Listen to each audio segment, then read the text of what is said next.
Good morning students. आज हम करेंगे अपना चैप्टर समास। हमारा हिंदी ग्रामर का चैप्टर है 8th चैप्टर, जिसका नाम है समास। तो इस चैप्टर में हम पढ़ेंगे कि समास क्या होता है, उसकी डेफिनेशन, उसके टाइप्स, ठीक है। फिर जो टाइप्स हैं उनके एग्जाम्पल। समास क्या होता है? समास को हम इंग्लिश में कंपाउंड बोलते हैं, ठीक है। कंपाउंड कंपाउंड क्या होता है? जोड़ना, यानी किसी को जोड़ना। तो अपनी हिंदी ग्रामर के अकॉर्डिंग, हम व्याकरण के अकॉर्डिंग हम देखते हैं कि समास क्या होता है। समास का अर्थ होता है संक्षिप्त करना या छोटा करना, ठीक है। जैसे इन्होंने एक एग्जाम्पल दिया है, देखिए, मेरे भाई और बहन आ रहे हैं। तो इन्होंने बीच में जो और वर्ड यूज़ किया है, आगे इसी का संक्षिप्त रूप देखिए। इन्होंने और को यहाँ से हटा दिया है, और का लोप हो गया है। उसके स्थान पे इन्होंने देखो क्या लिखा है, मेरे भाई बहन आ रहे हैं। तो भाई बहन के बीच में जो हाइफन है, इसने किसका स्थान लिया है? और का। इन्होंने और हटा दिया है इस एग्जाम्पल में, और हाइफन लगाया है। बात तो सेम है, मीनिंग भी दोनों का सेम है, ठीक है। लेकिन एक लिखने की जो हमारी प्रक्रिया है, उसमें इसको संक्षिप्त रूप दिया गया है, ठीक है। तो इसी प्रक्रिया को हम क्या बोलेंगे? समास। नेक्स्ट देखिए, संक्षिप्त करने की इसी विधि को समास कहते हैं। यानी छोटा कर दिया और हटा दिया इन्होंने बीच में से, और हाइफन लगा दिया, ठीक है। सेंटेंस तो वही है, मीनिंग भी वही है। अच्छा, आगे देखिए, जो संक्षिप्त पद बना भाई बहन, उसे समस्त पद कहते हैं, ठीक है। जो संक्षिप्त पद बना, जो ये छोटा बना, ये हमारा संक्षिप्त पद है, तो इसे हम क्या बोलेंगे? समस्त पद बोलेंगे, ठीक है। आगे देखिए, इसकी डेफिनेशन दिया इन्होंने, दो या दो से अधिक शब्दों को संक्षिप्त करने की प्रक्रिया को समास कहते हैं। तो इन्होंने क्या किया? दो या दो से अधिक शब्दों को, तो दो से अधिक शब्द है ना ये, इनको क्या किया? संक्षिप्त किया। संक्षिप्त करने की प्रक्रिया को समास कहते हैं, ठीक है। आगे देखिए, इसके टाइप्स दिए हुए हैं इन्होंने। कितने टाइप हैं? 4 दिए हुए हैं। अव्ययभाव समास, तत्पुरुष समास, द्वंद्व समास, बहुव्रीहि समास, ठीक है। तो पहले हम अव्ययभाव समास की डेफिनेशन और एग्जाम्पल्स देखते हैं कि क्या है। अव्ययभाव समास का पहला पद अव्यय होता है। अव्यय क्या होता है? अविकारी शब्द होता है। जैसे आपने पढ़े होंगे, जो हमारा शब्द भंडार का चैप्टर है, कि शब्द के कितने भेद होते हैं, उन्होंने अलग अलग तरह से उसमें उसको एक्सप्लेन किया है, कैसे कि अर्थ के आधार पर, रूढ़ प्रयोग के आधार पर, अर्थ के आधार पर, ठीक है। और उसमें एक ये भी टाइप है कि शब्द के 2 भेद होते हैं, विकारी और अविकारी। विकारी शब्द वो होता है जिसमें चेंज आ जाता है, किसके कारण? लिंग वचन और कारक के कारण। और अविकारी यानी विकार का ना आना, चेंज ना आना, वो हमारा अविकारी है।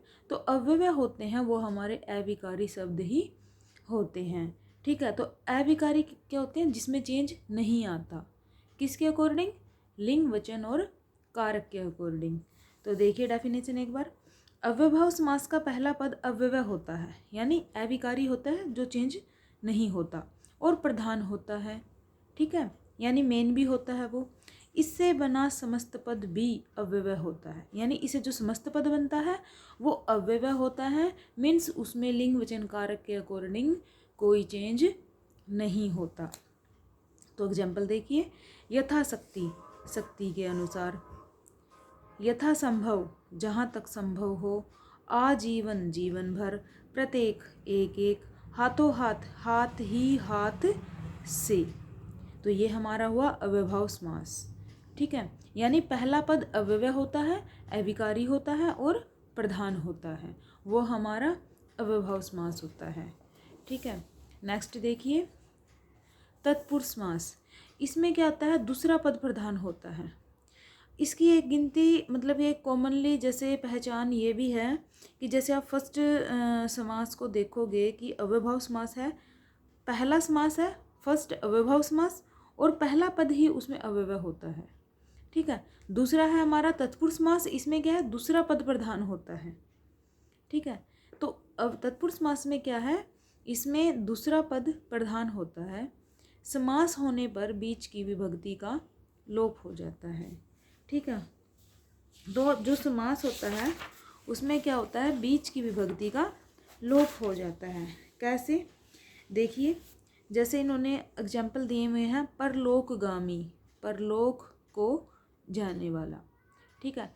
तो परलोकगामी में इन्होंने को का लोप कर दिया है, जो बीच की विभक्ति है ये का के की।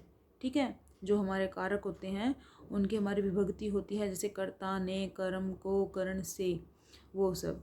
तो बीच की विभक्ति का लोप हो गया है।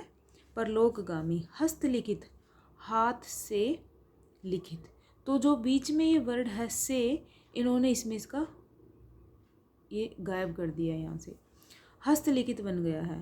पूजागर, पूजा के लिए घर, तो के लिए वर्ड यूज हुआ है जो, वो इसमें से लोप हो गया है।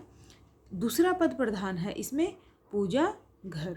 ठीक है। इस तरह से आप सभी डेफिनेशन को खुद रिवाइज करो एक बार, आपने एक बार इसको पक्का रीड करना है अच्छे से।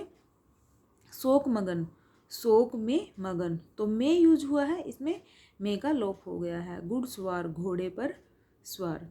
ठीक है।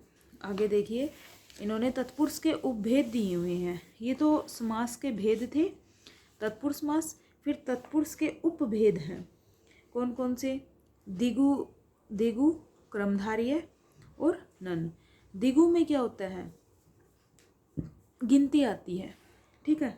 यानी जिसका पहला पद प्रधान हो, यानी संख्यावाचक हो, उसमें समूह हो, समूह हो, समूह हो, जिसमें जिस पद का, जहाँ पहला पद संख्यावाचक हो, समस्त पद समूहवाचक हो। कैसे, जैसे देखिए चौमासा, 4 मासों का समूह, त्रिकोण, 3 कोणों का समूह। ठीक है। तो इस तरह से इसमें गिनती आती है, जैसे नवरत्न, 9 रत्नों का समूह, अठन्नी, 8 आनों का समूह। ठीक है। आगे देखिए नन तत्पुरुष, जिस तत्पुरुष में पहला पद न या अभाव के अर्थ में आए,